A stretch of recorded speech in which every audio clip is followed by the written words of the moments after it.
Praise the lord. దేవుడి ఈ ఉదయకాలం మనకు అనుగ్రహిస్తున్నటువంటి జీవపు మాట కొరింథీయులకు రాసిన మొదటి పత్రిక 10వ అధ్యాయము 12వ వచనము. తాను నిలుచున్నానని తలంచుకున్నవాడు పడకుండునట్లు జాగ్రత్తగా చూచుకొనవలెను.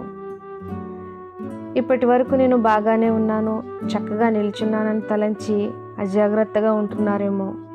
ఎటువైపు నుండి శత్రువైన సాతానుడు నీపై దాడి చేస్తాడో తెలియదు. నిన్ను చుట్టుముట్టే శోధనలు, శ్రమలు, కష్టాలు నీ విశ్వాసానికి పరీక్షలు మాత్రమే. దేవుడు నమ్మదగినవాడు. మీరు సహింపగలిగినంతటి కంటే అధికంగా శోధింపనీయుడు. శోధనలో కూడా తప్పించుకునే మార్గాన్ని ఆయన కలుగజేస్తాడు. శోధన కాలంలో మెలకువతో ప్రార్థించాలి. ప్రార్థన నీ జీవితాన్ని విజయ పదంలో నడిపిస్తుంది. ప్రార్థనకు దూరమైతే నీవు పడిపోవడానికి ఆస్కారం ఉంది. దేవుని వాక్యాన్ని సమృద్ధిగా నీ హృదయంలో దాచుకుని ధ్యానించు. ఈ కడవరి దినాలలో బుద్ధి కలిగి ప్రవర్తించాలంటే దేవుని వాక్యంపై లక్ష్యం ఉంచాలి. వాక్యానుసారంగా నీ జీవితంలో ఎదురయ్యే ప్రతి సమస్యకు వాక్యములో నుండి సమాధానం పొందాలి.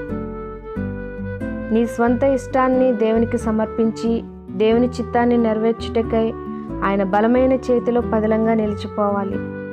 ఇక ఎన్నటికీ మనము పడిపోకుండా దేవుని వాక్యమును ధ్యానిస్తూ ఉండాలి.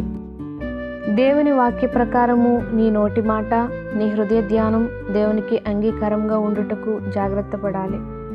దేవుడు తన పరిశుద్ధ వాక్యమును మన హృదయంలో స్థిరపరిచి ఫలింపచేయునుగాక. ఆమేన్.